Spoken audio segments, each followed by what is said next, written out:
la clase. Entonces, repaso la pregunta con la que vamos a iniciar. El autor nos está proponiendo una lectura de un Guanacaste que el corte para él es el 2007, ¿cierto? O sea, hace 13 años, en realidad hace muchísimo. Con lo que ustedes han visto, con lo que ustedes han leído, ¿qué podríamos hablar de un Guanacaste de los últimos 13 años? ¿Qué ha pasado en Guanacaste? ¿Qué saben? Es que podríamos hacer una pequeña lectura de esto. Nada más déjenme hacer aquí mi línea del tiempo.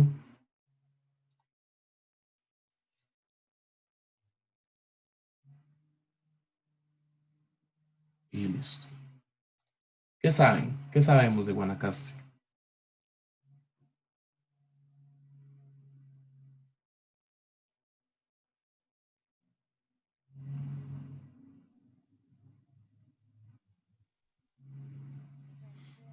Exactamente las fechas, pero probablemente para cuando Sí, sea. perdón, las fechas son nada más, o sea, de este intervalo por lo menos, de lo último, puede ser también desde antes. No se preocupen por eso. Ok.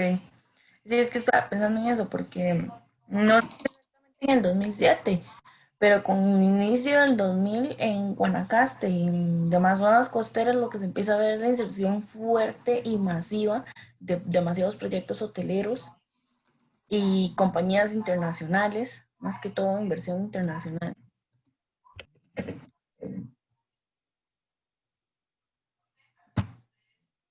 Ponerlo así como proyectos hoteleros internacionales. Perfecto, y eso es importantísimo para la clase de hoy. ¿Qué más? ¿Qué más sabemos de Guanacaste? Ok, sabemos entonces que a partir del 2000, como nos dice Débora, un fuerte ingreso de proyectos hoteleros que principalmente son de capital internacional. ¿Qué más sabemos de Guanacaste? Guanacaste es gigante, además, yo podría decir que hay muchos Guanacastes, pero cuando hablamos de Guanacaste, ¿qué se nos viene a la mente?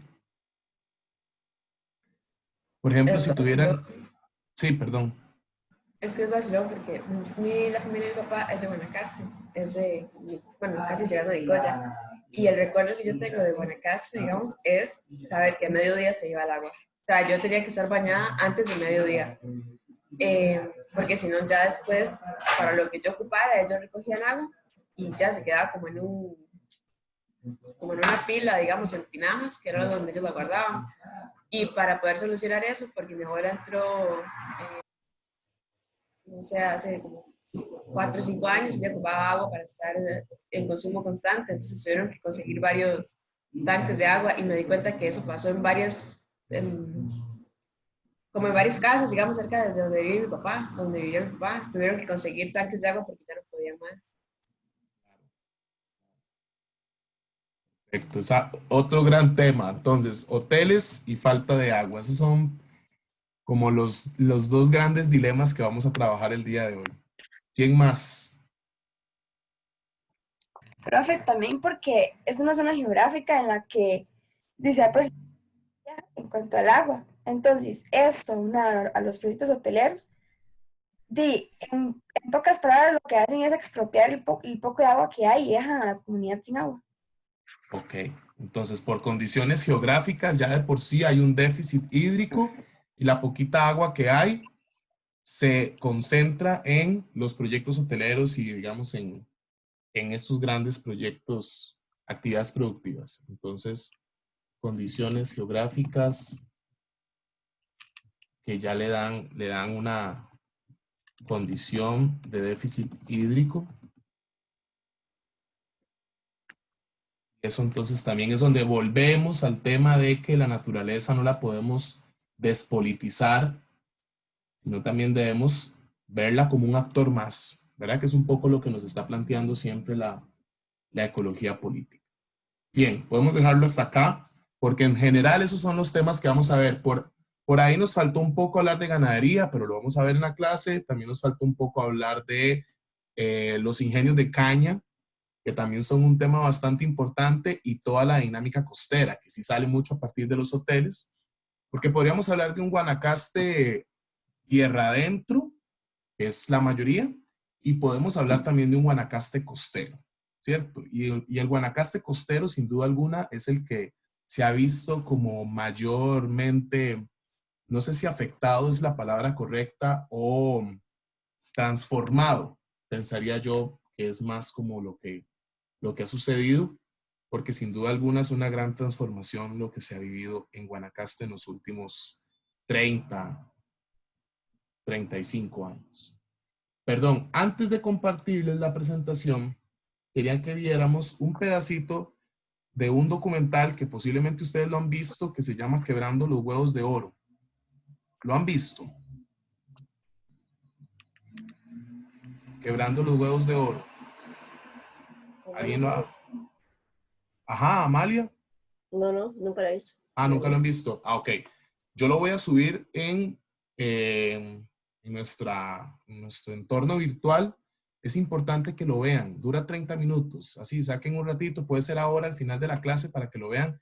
No tiene sentido que lo veamos ya todo. No tiene ningún sentido. Pero vamos a ver 5 minutos de este documental solamente para que ustedes se hagan una idea de qué va. Se está compartiendo ya. Voy a ponerlo. Sí, ya sé. Guanacaste province, where the Liberia airport is located, has traditionally been one of the poorest 2 provinces in the country. So this is an area that's traditionally been for low productivity cattle ranching and different types of farming that hasn't been particularly successful.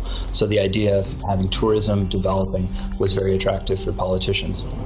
So developers put in a guarantee fund for Delta to come here, which was the first international airline that had a scheduled flight here. That was the trigger. That changed everything. And volume started moving around, hotels start developing, and that set the base that we have for the development that is happening now here. Well, it's provided a direct access for a type of tourism that hadn't really existed previously in Costa Rica. It's more of a mainstream tourism catering to people who are looking for more of a traditional sun and sand experience in a different location. So Costa Rica is attractive because of its history and because of its nature, but the tourists that are going there are looking more for the all-inclusive destinations of different levels of luxury, generally moderately high-end to very high-end. When we opened Four Seasons, we took, let's say, the roof off. We could go as high as we want Costa Rica as a destiny, and that is what has happened. Immediately, people of that top level start coming to Costa Rica. They realize what Costa Rica is,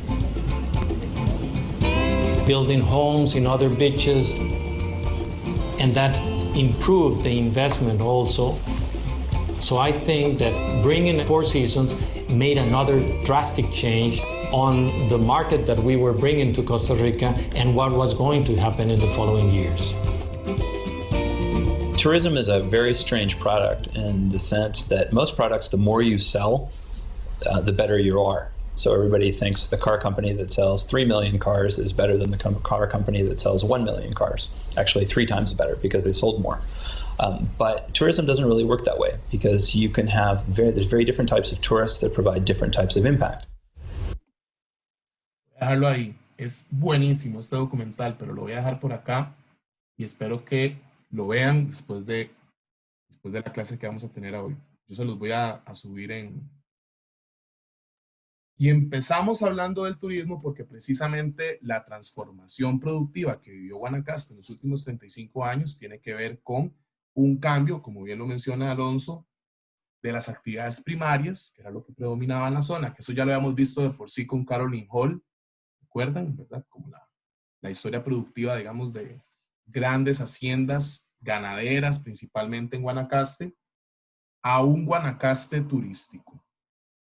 Y el turismo, yo no sé qué opinan ustedes sobre el turismo, ¿verdad? Creo que ahora con el COVID ha sido bastante evidente lo inestable que es esta actividad económica, lo dependiente que se vuelve finalmente de que haya una población que consuma turismo, ¿verdad?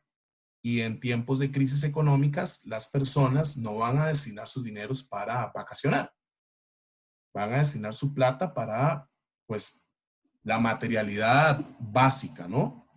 Y en ese sentido, entonces, digamos, actividades que son destinadas para el ocio, para la recreación, para la vacación en general, como es el turismo, se ve sumamente afectada. Y yo creo que en ese sentido hay que entender el turismo como una actividad bastante fluctuante que puede generar muchísimo, digamos, muchísimos ingresos económicos, pero también podría generar crisis bastante importantes.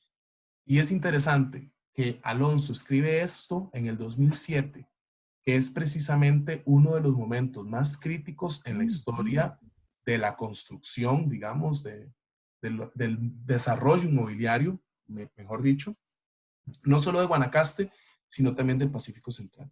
Que fue una crisis económica que trajo abajo el ingreso del turismo en el país y por ende se fueron abajo todos los edificios y hoteles que se estaban construyendo. Yo no sé si ustedes han ido a Jacó, pero cuando uno va como hacia más al sur, se ven unos hoteles que nunca terminaron de construir, quedaron ahí en ruinas. No sé si los han visto, pero eso es parte de lo que quedó del 2007, de esa crisis económica que se dio muy fuerte en el sector construcción hotelero. ¿Ok? Entonces, con esta clase damos inicio ya como a lo que podría llamarse la última parte del curso, que es más pensado en una Costa Rica regional, ¿sí? Entonces, vamos a hablar mucho sobre las grandes regiones, principalmente Guanacaste, zona norte y zona sur, en función de la conflictividad socioambiental. Eso es una propuesta metodológica que se hace desde la ecología política y que los dos docentes que damos este curso en Tacares y en San Ramón, que somos Alberto y yo, lo hemos planteado de esta manera, también un poco para ir que las dos generaciones de TS vayan recibiendo un curso bastante similar de geografía socioeconómica. ¿Qué es una región? Nada más como para tenerlo claro, estos son conceptos geográficos importantes que son parte de lo que traemos acá al curso.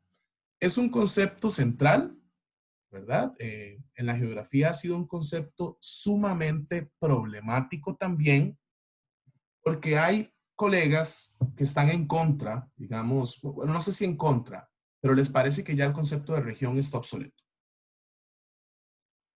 ¿Cómo hacemos una región? Es decir, ¿cómo diferenciamos un espacio de otro para decir esto es una región y esto es otra región? Eso es una de las principales grandes como dilemas que ha existido históricamente en la geografía. El concepto de región es, digamos, históricamente francés. Paul Vidal de Lablache fue como de los primeros geógrafos regionales que empieza a utilizar la región para comprender el espacio geográfico. Pero en definitiva es un recorte, ¿verdad? Es un poco lo que estamos poniendo acá. Es un recorte espacial a partir de rasgos comunes. Ahora, yo tengo algo como siempre, digamos, que me parece interesante. Y es, por ejemplo, si lo pensamos, regiones no necesariamente coincide con la división político-administrativa del país. Y ahora, como estamos hablando de Guanacaste, ustedes podrían regionalizar Guanacaste. Ahora Fernanda hablaba que ella recuerda su infancia, digamos, cuando visitaba Guanacaste. Tal vez Fernanda nos podría ayudar, pero ¿podemos hablar de un Guanacaste o podemos hablar de varias regiones guanacastecas? ¿Qué piensan ustedes?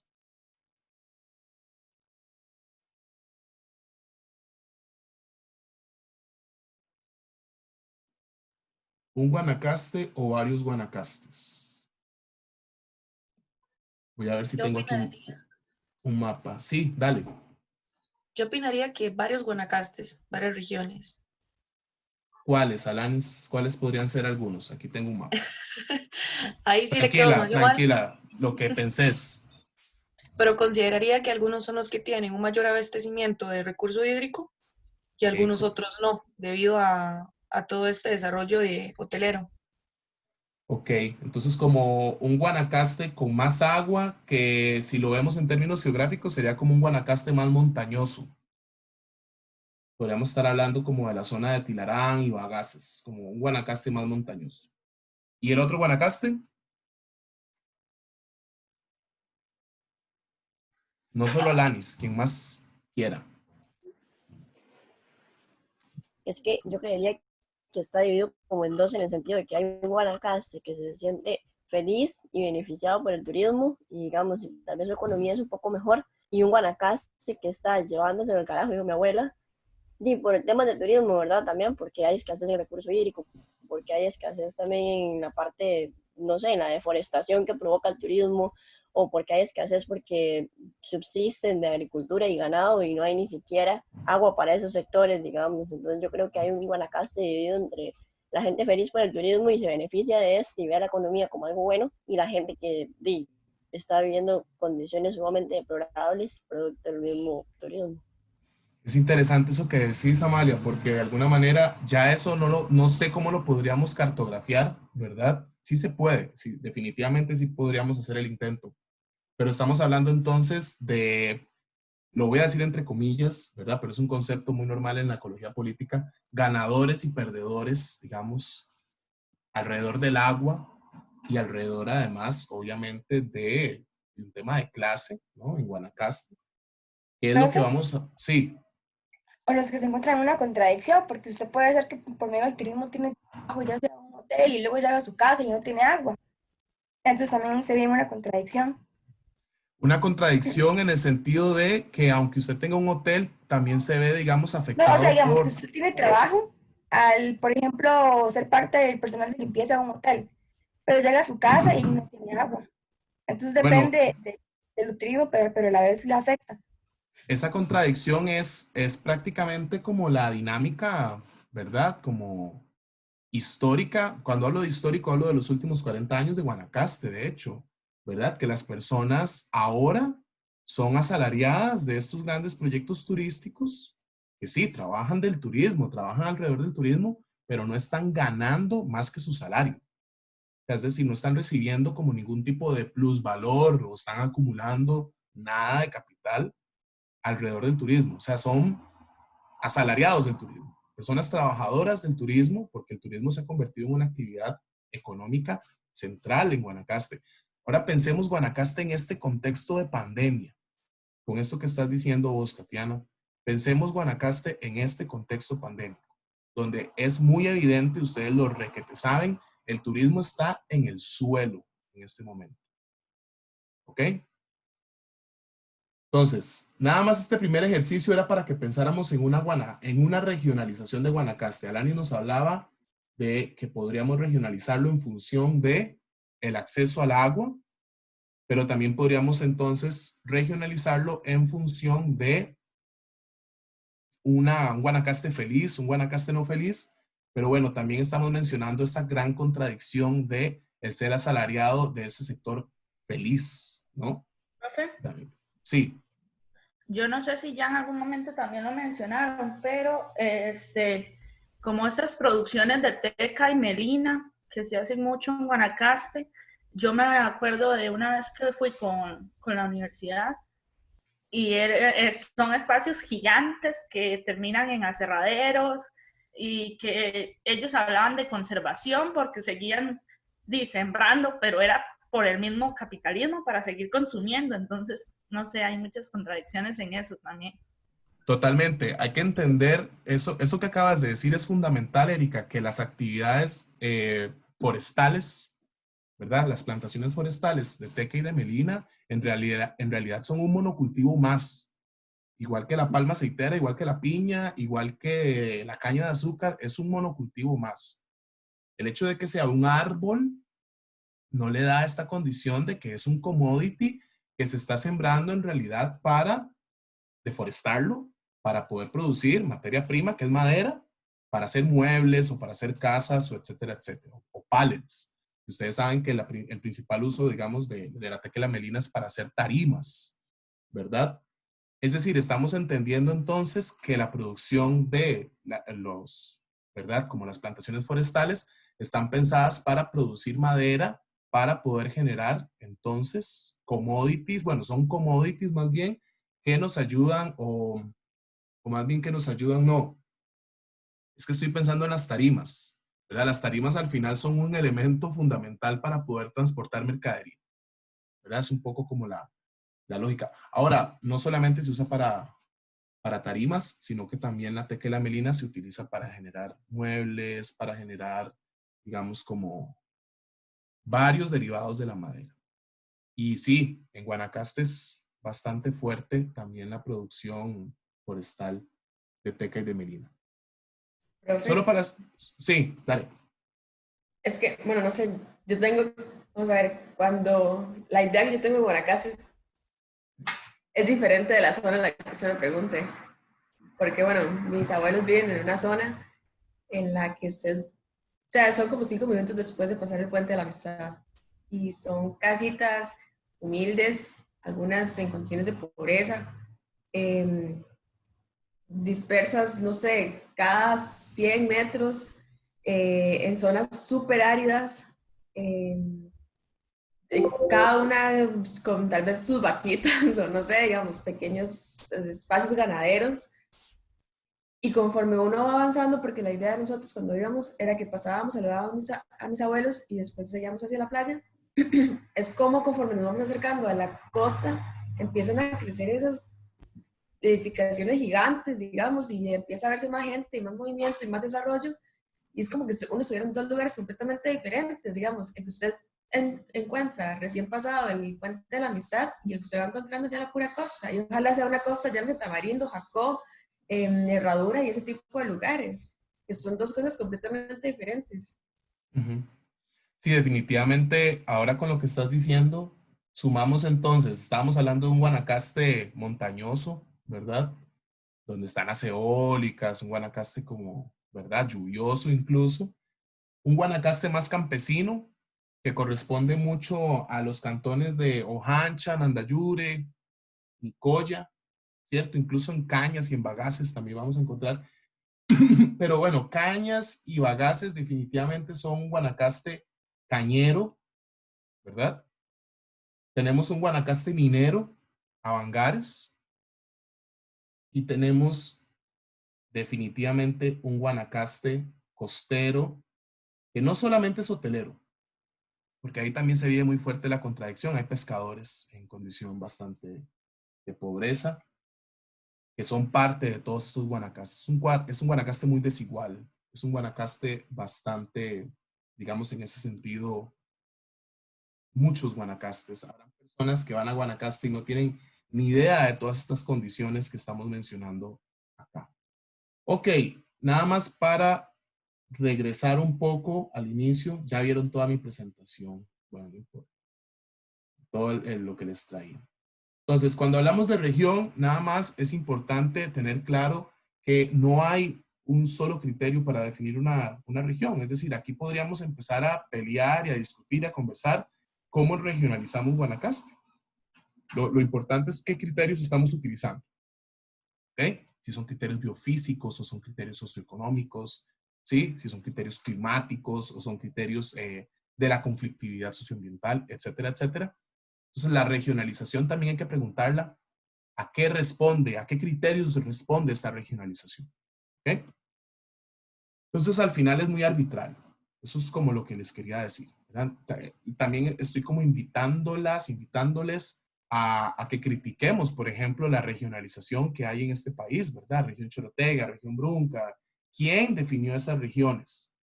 Y también, obviamente, que critiquemos la regionalización político-administrativa de este país. Es decir, Punta Arenas es una franjita que tiene en común, por ejemplo, la gente de Punta Urica, los noves de Punta Urica con la gente de la península de Nicoya. Es decir, estamos hablando de un grupo originario transfronterizo como los noves allá en el final del país y estamos hablando de una zona que prácticamente es guanacasteca, ¿no?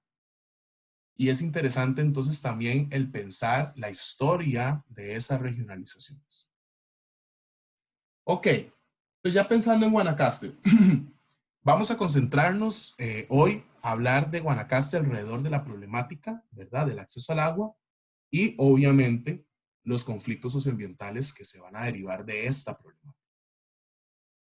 Ahora, Costa Rica, pensándolo en un contexto como más nacional, a pesar de su riqueza hídrica, porque si ustedes ven un mapa de, por ejemplo, de ríos en escala 1:50,000, que yo se los puedo ahora proyectar si ustedes quieren, es impresionante, ¿verdad?, la riqueza hídrica que tenemos como país. Sin embargo, es una riqueza hídrica que definitivamente ha sido mercantilizada, ¿verdad? No es vista como un bien común, sino que ha sido mercantilizada, donde el Estado, pues a través de la IA y a través de las asadas, ha garantizado una distribución más o menos justa y equitativa del agua. Lo cierto es que en regiones donde el agua se vuelve un bien bastante escaso, en el país, en realidad, el caso más concreto que tenemos es Guanacaste, el agua se vuelve un elemento en disputa. Y se vuelve un elemento en disputa tan grande, ¿verdad?, que incluso hay infraestructura. Me imagino que ahora que Fernanda lo mencionaba, los canales de riego son un ejemplo muy claro de infraestructura pensada para distribuir el agua, que finalmente también tiene un componente político muy importante. ¿A quién le toca el caudal más grande? ¿A quién le toca el cañito donde nada más le llega un poquito de agua? ¿Ok? No sé si ustedes lo saben, pero el caudal más grande claramente le ha tocado históricamente a las cañeras y específicamente al ingenio Taboga, que es de Oscar Arias y Rodrigo Arias, y el ingenio el Viejo, que los dos están en Cañas, ¿verdad? Ok, ahora, Guanacaste entonces es un ejemplo muy claro de que el agua pasó en el imaginario costarricense a ser un recurso inagotable. Yo no sé si ustedes son de esa generación de cuando nos decían en la escuela que el agua era inagotable. Tal vez ustedes ya no lo son. Yo sí. A ser un recurso agotable y ahora hablarse de que es un recurso escaso. Ahora ustedes me podrían decir, pero ¿por qué va a ser escaso si el agua es parte de un ciclo? Es que no necesariamente estamos hablando del agua per se. Estamos hablando del agua para consumo humano. Estamos hablando del agua potable. Y para tener agua potable no es solamente llegar y agarrar el agua. Antes tal vez sí, porque era mucho más, digamos, leve los niveles de contaminación, pero actualmente hay que hacerle procesos importantes de potabilización al agua. Y eso hace que se vaya volviendo un recurso cada vez más escaso. Ahora la pregunta es, ¿a qué se debe este cambio? ¿A qué se debe este cambio de el agua vuelta como un recurso escaso? Es un poco lo que vamos a ver. Entonces, como ustedes bien lo decían, Guanacaste regionalmente, la mayoría de la provincia posee un clima seco, ya por características biofísicas, ¿cierto? Que tiene que ver con que el anticiclón del noreste que influye en el Caribe no influye necesariamente en el norte. También estamos hablando que el fenómeno del Niño pega durísimo en el Pacífico Norte, es decir, en Guanacaste. Cuando hablo de Pacífico Norte, estoy hablando de Guanacaste, ¿cierto? Cuando hablamos de Pacífico Central, estamos hablando de Jacó, Punta Arenas, Cerradura, ¿sí? Y más o menos de Quepos para abajo estamos hablando de Pacífico Sur, ¿ok? Cuando hablamos de Pacífico Norte, cuando estamos hablando de Guanacaste, definitivamente estamos haciendo referencia a la región más árida, más seca del país, donde incluso hay varios colegas que han hablado que Guanacaste puede experimentar procesos de desertificación. No sé si saben qué es eso, pero es prácticamente que aquí donde está esta vaca, bueno, esto es una crisis bastante importante, ¿verdad? Que es cuando en periodos de sequías no hay ni siquiera agua para alimentar al ganado, ¿verdad? Eso ha sido como bastante fuerte. Pero imaginen ustedes que todo eso se vuelve arena por el déficit hídrico en unos 30, 40 años. Eso es lo que se llama un proceso de desertificación, ¿verdad? Eso por un lado. Y por otro lado, estamos hablando, como lo decía Fernanda, ¿verdad?, de cortes y racionamientos de agua bastante importantes, ¿verdad? Que ya lamentablemente muchas personas guanacastecas se han como acostumbrado, entre comillas. Definitivamente no se han acostumbrado, ¿verdad? Son familias y son comunidades que han estado en pie de lucha por garantizar el acceso al agua desde hace muchísimos años. Ahora, estamos entonces partiendo que por condiciones hidrometeorológicas, ¿verdad? Como el Niño, por ejemplo, y condiciones ya climáticas, Guanacaste tiene el déficit hídrico que tiene. Eso en términos biofísicos, pero si lo vemos además en términos sociales, hubo un crecimiento muy abrupto, bastante abrupto, en lo que son las zonas urbanas de Guanacaste y especialmente alrededor del turismo. Yo no sé si ustedes visitaron Liberia hace 15 años, pero Liberia es impresionante el cambio. O sea, no sé si alguien aquí lo vivió, lo vio ese cambio de Liberia, pero es exagerado lo que cambió. Y podríamos decir que también un poco Cañas, no tanto, ¿verdad? Como Liberia. ¿A qué se debe también este déficit hídrico? Pues un uso intensivo del agua para la agroindustria. Si bien ha habido un cambio importante del sector primario al sector terciario en la provincia de Guanacasteca, sigue siendo todavía bastante considerable las hectáreas destinadas para la agroindustria. Y esa agroindustria en una región que climáticamente tiene tantos problemas de que no llueve, se ha generado infraestructura a través de canales de riego, que ustedes de fijo cuando han ido a Guanacaste los han visto, los canales de riego, para poder distribuir el agua en estas plantaciones. Pero también tiene que ver con un tema de que hay una ausencia de políticas y regulaciones claras y efectivas con respecto al agua. Y ahí sé que hay un grupo que va a trabajar agua, ¿verdad? En asadas. También hay que ver un poco esto, ¿verdad? La ley de aguas que tenemos en este país, de cuándo es y por qué tantas trabas al proyecto de gestión integral del recurso hídrico. ¿Cuáles son los intereses políticos que están ahí detrás de que no se quiere actualizar la ley de aguas de este país? Entonces, al final estamos hablando de una, como lo hemos visto en todo el curso, una desigualdad ambiental en cuanto al acaparamiento versus la escasez. En este caso, del agua. Y el agua no lo pensemos solo como el chorrito de agua, pensémoslo desde un enfoque ecológico. Estamos hablando también de apropiación de la tierra, de las nacientes de agua, de la infraestructura, de los acueductos, de los canales de riego, de los accesos. ¿Ok? No solamente estemos pensándolo como el chorrito de agua, sino todo lo necesario, todas las condiciones geográficas, sociales y físicas para poder dar esta distribución. Entonces, lo mencionamos acá, que sin duda Guanacaste y el Pacífico Norte, ¿cierto? Es la región de Costa Rica donde esta contradicción / conflicto se ha manifestado de forma más intensa. Vean ustedes, por ejemplo, ustedes saben que el país tiene dos vertientes, ¿verdad? Está la vertiente Caribe y está la subvertiente norte, toda la zona norte, que se habla que es parte, digamos, como de la gran vertiente Caribe. Tenemos los volcanes y las montañas, y del otro lado tenemos el Pacífico. Como yo les decía, tenemos un Pacífico Sur, Pacífico Central y un Pacífico Norte. Pacífico Norte, más o menos, entonces lo estamos refiriendo a lo que es prácticamente todo Guanacaste. Si ustedes ven este gráfico, vean ustedes, por ejemplo, la cantidad de milímetros al año de lluvia en el Caribe. La época de menos lluvia en el Caribe, en Limón, Guapiles y Quirres, llega a unos 200 milímetros de agua. La época de menos, digamos como la época seca de ellos. Y en el caso de el Pacífico y principalmente en el Pacífico Norte, llegamos a tener una época seca que se puede prolongar. En principio era enero, febrero, marzo. Pero ahora con esto, el cambio climático se ha prolongado prácticamente un mes más. ¿Sí? Estamos hablando ya que incluso hasta en abril es que inicia, digamos, ya un poquito el periodo de lluvias en Guanacaste.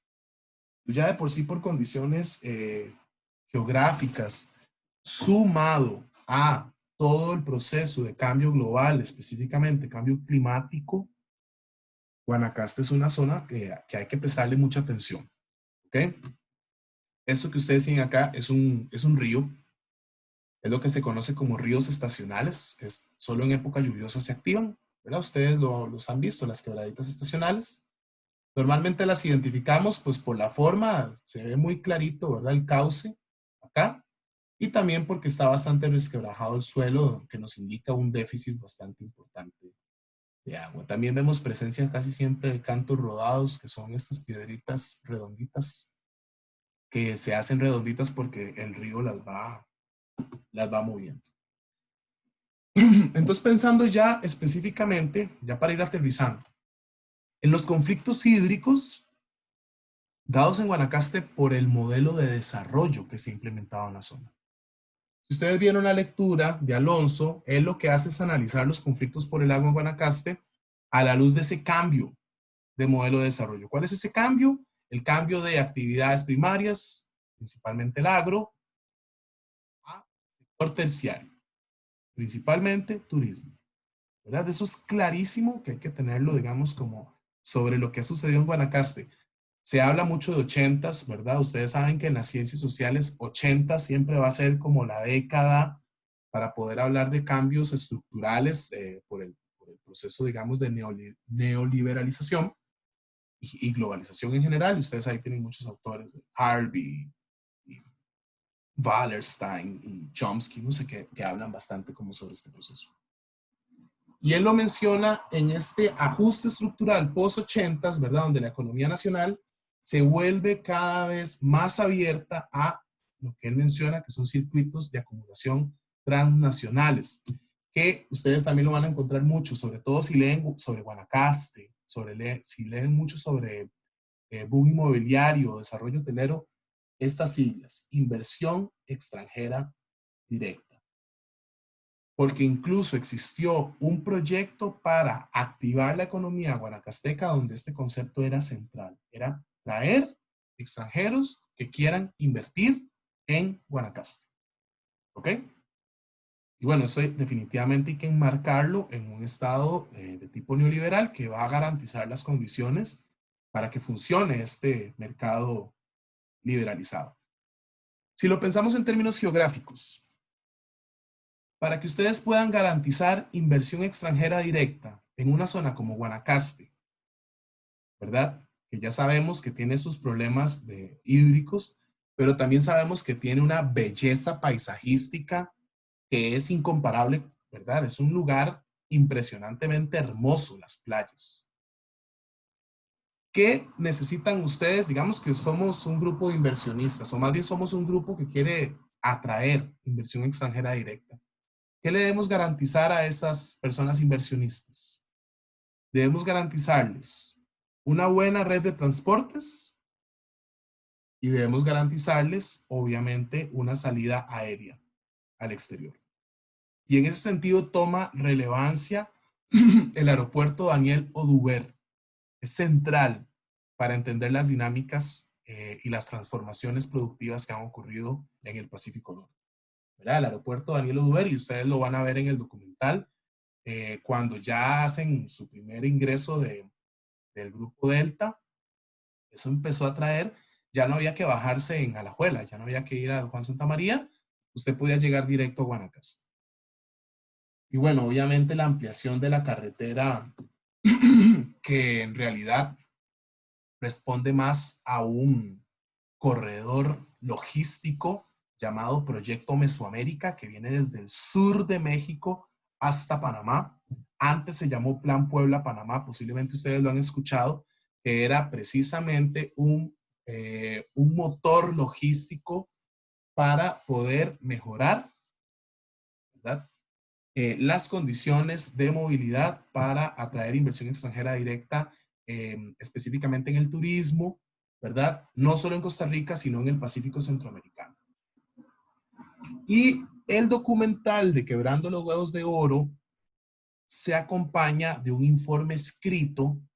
Yo no sé si aquí hay, tanto en estudio de caso como en trabajo final de investigación, gente que vaya a trabajar el tema de desarrollo hotelero en Guanacaste, creo que sí.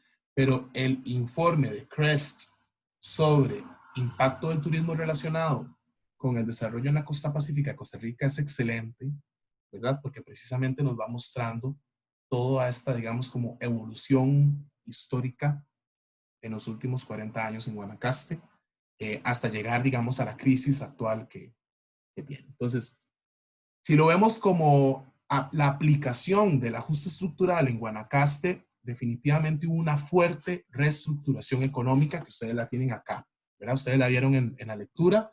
¿Cómo pasamos de un sector primario en 1973 de un 65% a un sector primario en el año 2000 de menos de un 30%?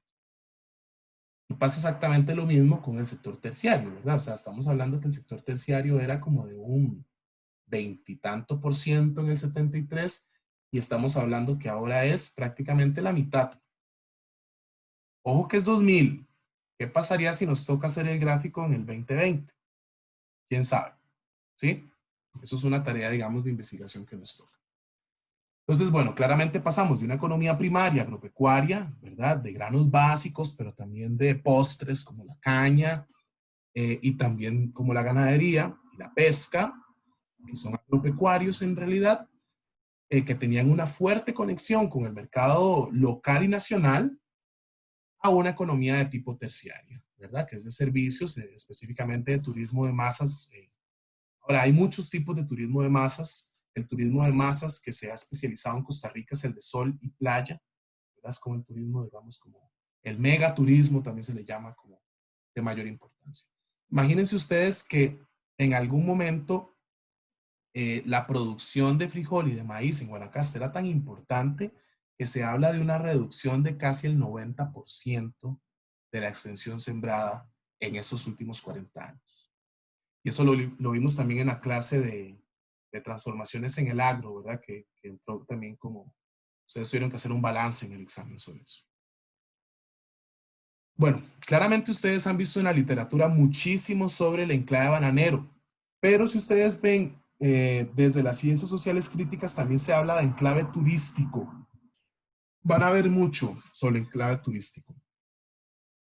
Se dice que un enclave turístico es un circuito o un polo económico que está conectado con el mercado internacional, ¿verdad? A través de vuelos, a través de incluso el idioma que se habla en el hotel y que tiene poca o prácticamente nula articulación con lo que sucede a su alrededor, con las comunidades.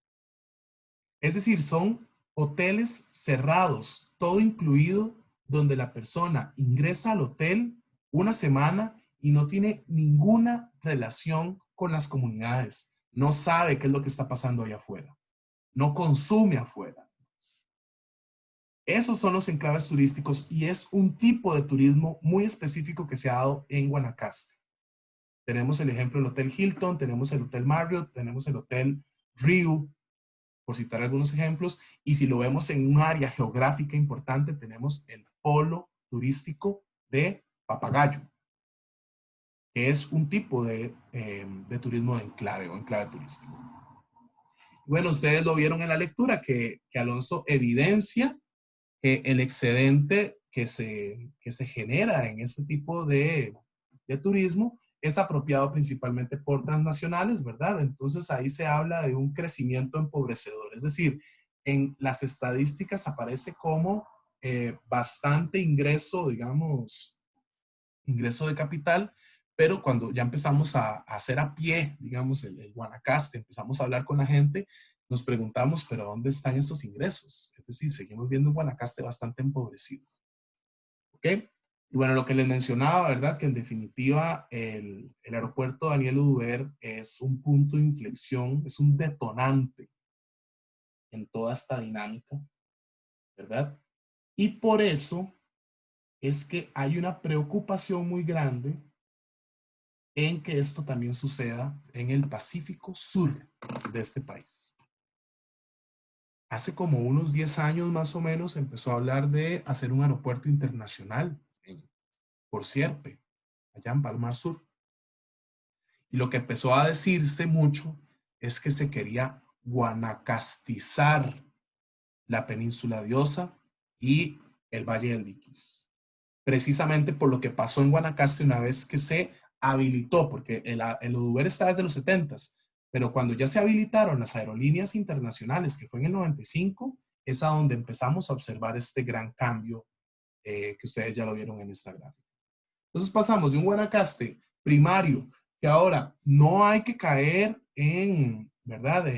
Que lo hemos visto también en algunas lecturas, en esta idea de que era un Guanacaste agrícola, pero con una buena distribución de la riqueza. No, porque en términos estructurales, y lo vimos con Caroline Hall en el desarrollo histórico-geográfico de Costa Rica, Guanacaste ha sido históricamente una zona de grandes capitales que acaparan la tierra, que acaparan, sí, el capital en general.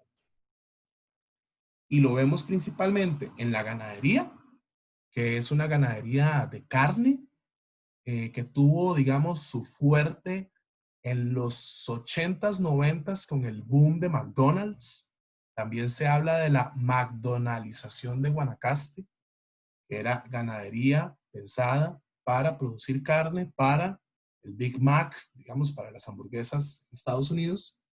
Y también estamos hablando de un Guanacaste cañero, donde no sé si ustedes han visto alguna vez en Google Earth el ingenio Taboga, que es el azúcar Doña María, que es de Oscar Arias y de Rodrigo Arias.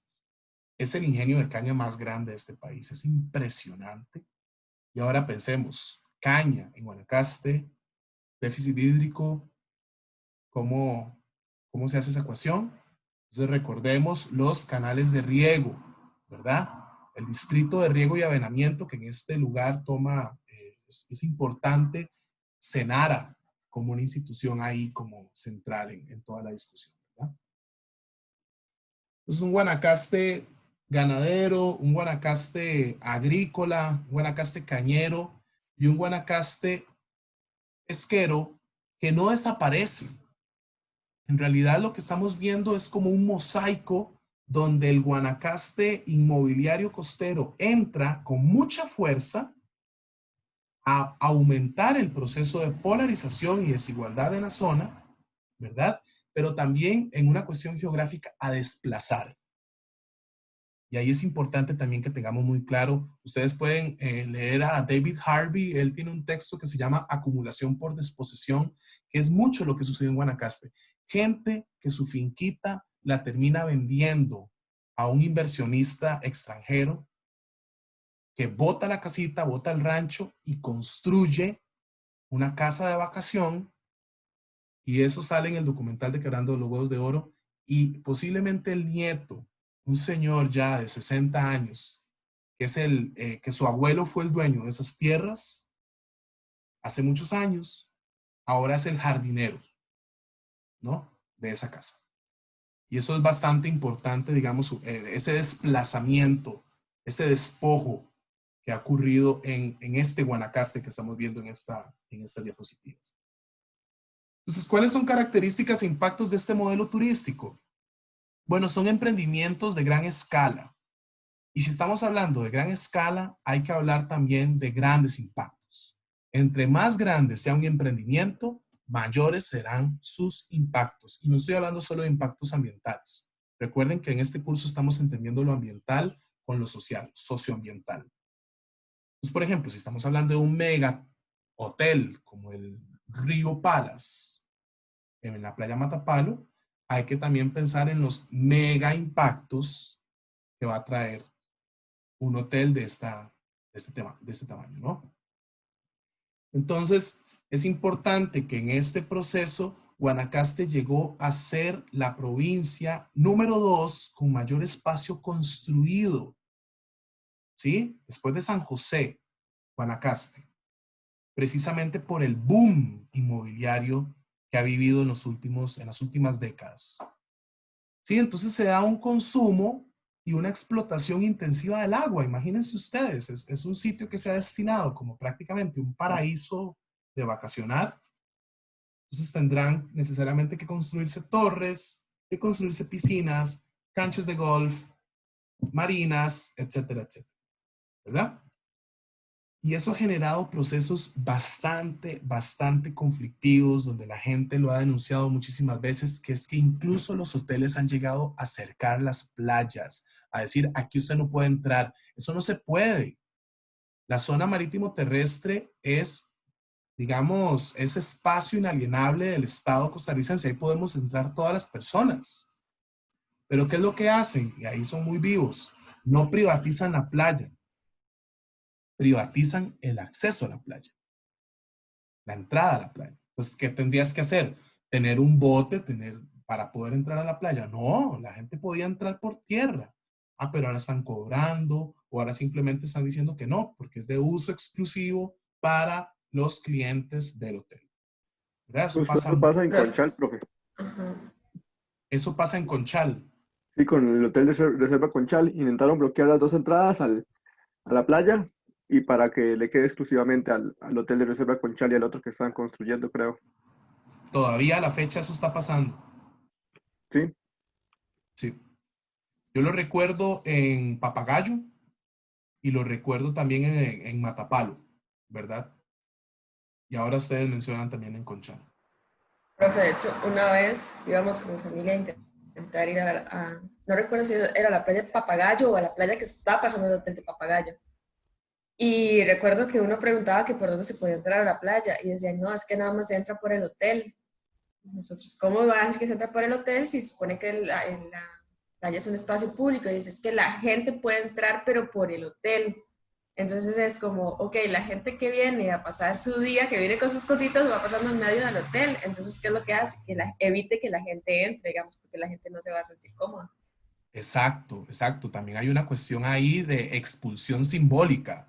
Es decir, nosotros no somos jijí para meternos ahí en medio de toda esa gente, ¿verdad? Sacan. ¿Verdad? Bueno, yo vengo de una familia que es de ir a comer, no sé, gallo pinto en la orilla del río. Soy coronadeño, digamos, eso es muy común. Mi familia no se va a sentir cómoda que teniendo que pagar un bus dentro de un hotel para que te lleven a una playa y además te estén haciendo ojos, te estén haciendo caras, llegue la policía a preguntarte qué están haciendo ustedes aquí. Eso pasa en Guanacaste, ustedes lo están mencionando, ¿verdad? Eso es una apropiación privada de playas. Y ahí pregunto nada más para que lo dejen ustedes ahí como, ¿verdad? Como cocinando. ¿Qué rol juegan las municipalidades en esto? ¿Ok? Y en términos ambientales, imagínense ustedes la cantidad de hoteles, de marinas, de canchas de golf, de torres, de casas de vacación. Imagínense ustedes el nivel de contaminación que eso puede generar. Es otro problema que se ha generado muchísimo en todo el Pacífico Norte, que es el mal manejo de las aguas residuales y de los desechos sólidos, ¿verdad? La cantidad de basura que se genera en las playas de Guanacaste es sumamente triste. Y bueno, y como lo mencionó, creo que fue Amalia, ¿verdad? Los niveles de deforestación de uno de los ecosistemas más frágiles que no solo tenemos en Costa Rica, sino en todo Centroamérica, que es el bosque seco tropical. Se los voy a mencionar, estos son esos tips que vemos acá en la clase de geografía. El bosque seco tropical está en peligro de extinción, gente. Es un ecosistema que está en peligro de extinción. Si pueden, así, hagan una pelotilla ya cuando pase la pandemia y vayan a estar un rato en Santa Rosa para que disfruten lo poquito que nos queda de bosque seco tropical, porque el bosque seco se lo han volado, ya sea por todo este boom inmobiliario, ya sea también por la ganadería extensiva o principalmente también por los monocultivos. Pero también los manglares. Los manglares son ecosistemas que están bastante frágiles y también sobre todo por el cambio climático. Y los manglares tienen funciones ecológicas importantísimas. Sumideros de carbono, son hábitats de muchas especies, son sitios también de recreación de muchas familias, son espacios para que muchas familias pesqueras puedan extraer chuchecas, puedan extraer camarones, ¿sí? Son espacios sumamente importantes, no solo en términos ecológicos, sino también en las economías locales, ¿ok? ¿Y qué han hecho esos hoteles? Yo no sé si ustedes lo han escuchado, pero el Hotel Río se voló un manglar, lo dragó con tractores, así dragó un manglar para hacer el famoso Río Palace. ¿Sí? Y bueno, eso ha sido, digamos, como parte de los impactos que se ha generado en eso. Ahora, Guanacaste históricamente, como fue una zona ganadera, era una zona que también se había despejado muchísimo en cuanto a cobertura forestal, pero como también al turista le gusta, ¿verdad? Al turismo gringo, le gusta ir a ver árboles, también se ha generado un proceso de reforestación importante, ¿verdad? Digamos que no podríamos solo tirar la balanza para un lado, sino que en términos ambientales, pues eso también pasó. Entonces, turismo de masas es un turismo tipo resort, que es ir a estar ahí varios días, y ahí es donde empezamos a ver, por ejemplo, casas en cerros, en la parte más alta de un cerro, una casa. Eso no debería pasar, gente, eso no debería pasar. ¿Por qué? Porque los cerros son zonas de recarga acuífera. Ahí es donde empezamos a ver las nacientes, ¿sí? Las pequeñas nacientes de agua. ¿Qué pasa si hacemos una casa aquí? Aquí metemos el tanque séptico. ¿Qué pasa con estas nacientes? Y también vemos marinas, ¿verdad? Entonces, toda la fauna que había aquí abajo, chao, ¿verdad? Y ojalá en el Caribe Sur, los arrecifes coralinos, chao, todo eso, ¿verdad? Y transformaciones en la dinámica costera, porque a donde se genera playa, hay otra parte donde más bien se va a socavar la playa. Eso ya es geomorfología litoral, ¿verdad? Que es también importante, que eso es como producto, digamos, de que sucede muchas veces por las marinas. Entonces, marinas, casas de vacación en los cerros, canchas de golf. Estamos hablando de hoteles 5 estrellas. Vean, aquí era donde estaba el humedal, el manglar. Todo eso era manglar. De hecho, por aquí hay un pedacito de manglar. ¿Sabe qué hicieron aquí? Pusieron sillas, todo esto, pusieron sillas. Aquí no se puede entrar a la playa. Esto prácticamente hay que entrar, como decían ustedes, al hotel. Esto era una zona de desove de tortugas. Ya no llegan las tortugas a desovar. Por la bulla, por la gente. O sea, imagínense ustedes los cambios que se están viviendo. Claro, en términos paisajísticos, vean qué belleza, ¿verdad? O sea, una persona extranjera viene, entra aquí, se la tira ahí una semana, 15 días, luego viene el bus, lo recoge, se va para el Daniel Oduber, ni cuenta se dio de todo lo que estamos hablando acá, ¿verdad? Entonces, a este proceso que se detona principalmente en los 90s, en Guanacaste es lo que nosotros le llamamos el boom inmobiliario. Y es un boom en construcción, ¿verdad? Y ahí es donde hablamos de la inversión extranjera directa, importantísima, ¿verdad? Para poder, digamos, generar esos procesos. Ahora, en el 2007, como les decía, hubo una crisis económica bastante importante que se paralizaron muchos de esos proyectos que todavía a la fecha, por lo menos en el Pacífico Central, Jacó, Herradura, Playa Hermosa, estos proyectos siguieron paralizados. ¿Ok? Por lo inestable que es el turismo. Y bueno, como parte de las contradicciones que genera el capital, es necesario siempre entender que todas estas dinámicas de acumulación llevan a la par procesos de conflictividad socioambiental, conflictividad comunitaria, conflictividad territorial, como ustedes lo quieran llamar. ¿Ok? Y en Guanacaste la conflictividad se da principalmente por la tenencia y el acceso al agua. ¿Sí?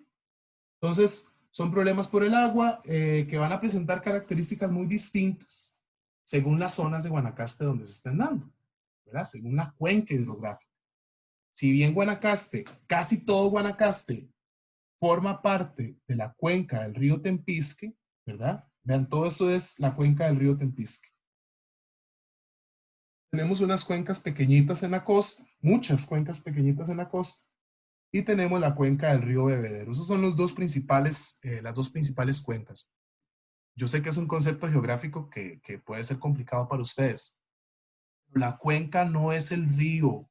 La cuenca es el área geográfica natural que genera las condiciones para que se forme el río.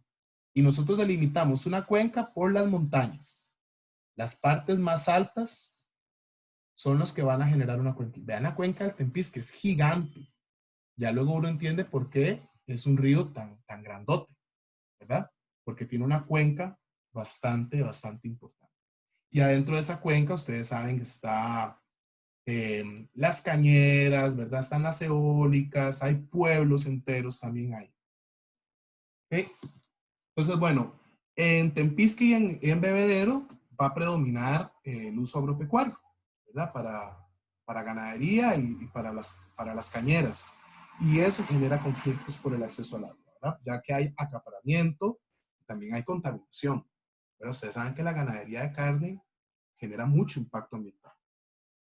Y bueno, tenemos todos los sistemas de microcuencas costeras, que era lo que les mencionaba, ¿verdad?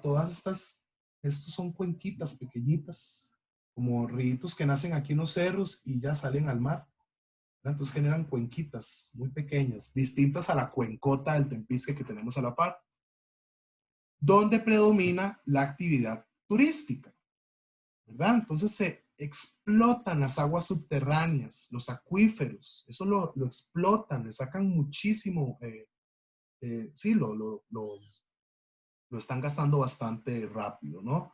Son acuíferos bastante pequeñitos, confinados, que los están sobreexplotando, ¿verdad? Y también están aprovechando muchísimo las captaciones en los lugares que están alejados en los cerros, ¿verdad? Que incluso hay procesos de intrusión salina por la costa. Entonces son procesos que hay bastante caros de desalinización o de potabilización, que esos al final los paga el Estado, la DIA. Vean ustedes qué compleja que es la situación, ¿verdad? E incluso se han encontrado pozos ilegales en Guanacaste. ¿Okay? Y bueno, el autor menciona ahí muchas disputas ambientales que han ocurrido en Guanacaste desde el 97 al 2006 alrededor del agua. Vean ustedes la cantidad, ¿verdad? O sea, son por turismo, ¿verdad? Que son todas las que están en amarillo, por desarrollo inmobiliario, ¿verdad? Es muy parecido al turismo, que son las que están en rojo, por la agricultura, que es en el Guanacaste tierra adentro, que es lo que estábamos hablando, ¿verdad? Y también hablan de otras disputas ahí, ¿verdad? Que podríamos entrar las disputas por los ríos, como el caso de Avangares, o en el caso de Guasimal, etc. Que Guasimal está como en la pura frontera entre Punta Arenas y Guanacaste, en realidad. Entonces, si ustedes ven, son focos geográficos. Véanlos ustedes, ¿verdad? Como la zona costera, como la zona de Tempisque Bebedero, ¿verdad? Y digamos que la Gran Nicoya, ¿verdad? Como Nicoya o Jayuri, que corresponden, ustedes lo ven bien, a los principales polos turísticos, ¿verdad? Tenemos los conflictos de Playa Panamá, Ocotal y El Coco, y tenemos los conflictos de Tamarindo y Flamingo. Así son los más importantes, ¿verdad? Ocotal, El Coco y Panamá están en el cantón de Carrillo, ¿verdad? Que sobre todo el conflicto fue el de Sardinal. Ustedes lo van a exponer acá. Y tenemos Flamingo, Tamarindo, Brasilito, que es de Santa Cruz, ¿verdad? Y que el conflicto fue en la Lorena por el acuífero en el río Mimbollores, pero eso pasó en el 2004, pero hace poco pasó un conflicto en Playa Potrero. De hecho, hay una colega de ustedes, Cristina Bolaños, que hizo su tesis sobre el conflicto en Playa Potrero. Es bastante interesante esa sistematización de ese proceso de lucha. Y bueno, ahí vemos entonces esta triada entre el Estado, entre los desarrolladores inmobiliarios privados, y vemos a las comunidades ahí en Puno. Cuando hablamos de conflictividad socioambiental es importante hablar de actores, quiénes están ahí y sus cuotas de poder en medio del conflicto. Entonces, bueno, esta es la zona, el punto caliente de conflictividad, ¿verdad? Playa Panamá, El Coco, Playa Potrero, Brasilito, Tamarindo, Flamingo, ¿verdad? Es como la zona de mayor conflictividad. Ustedes mencionaban ahora, bueno, también tenemos Nosara, Ostional, Guiones, ¿verdad? Que no hay, han habido conflictos, ustedes lo vieron en el mapa, pero el foco, digamos, de mayor conflictividad lo tenemos acá. ¿Okay? Y la respuesta comunitaria es bravísima, es bastante importante cómo las comunidades vean, eso es una manifestación al frente del Hotel Río. Entonces les decía, ¿verdad? Que, por ejemplo, este es el Ese es el proyecto 1. Ese es el río número 1. Y este fue el proyecto número 2, el río Palas. Para hacer el río Palas, tuvieron que dragar un manglar, ¿verdad? Que estaba como por acá. Y entonces se generaban acá en la playa campamentos que le llamaban campamentos rebeldes, que eran estudiantes de la Universidad de Costa Rica, con gente de la comunidad de Sardinal, que se iban ahí a acampar 3 días. Y no los podían echar, les decían, no, es que como decía ahora Fernanda, y no, la playa es de todos, va jalando, ¿verdad? Y acampaban y hacían conciertos y todo. Yo fui a uno de esos campamentos una vez. Y se hacían manifestaciones todo el día, ¿verdad? Era como bastante, fue muy bonito este proceso, ¿verdad? Y al mismo tiempo fue impactante ir a ver como todo esto que estaba sucediendo en Guanacaste. Esto fue como 2009, una cosa así. Entonces la pregunta clásica que nos hacemos, ¿de desarrollo para quién? ¿Verdad? Es claramente un desarrollo que está marcado por injusticia ambiental e hídrica, que la vemos que se manifiesta en la expansión del sector turístico residencial en las costas, que está desplazando a las comunidades locales y está acaparando el agua. Y además tenemos un desarrollo de un modelo agrícola y pecuario mega consumidor de agua, ¿sí? Principalmente por la producción de caña, de arroz, de ganadería, que es de tipo extensivo. Y esos dos juntos van a generar esto que nosotros estamos llamando como injusticia ambiental, injusticia hídrica, ¿sí? Que son negocios incluso privados con una relación con el Estado, que entonces también se está hablando de fondos públicos. Y en eso sale Pacume a la luz, ¿verdad? Como uno de los principales conflictos ambientales recientes que se ha estado cuestionando muchísimo.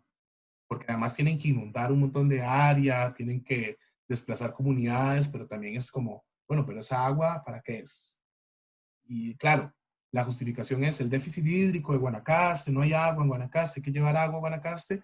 Bueno, sí, qué bonito, ojalá que esa agua se distribuya equitativamente, pero sabemos que la historia de Guanacaste es distinta. Entonces, tiene sentido que hayan dudas sobre estos proyectos. Eso es todo. Esa es la presentación que les traje hoy, en realidad.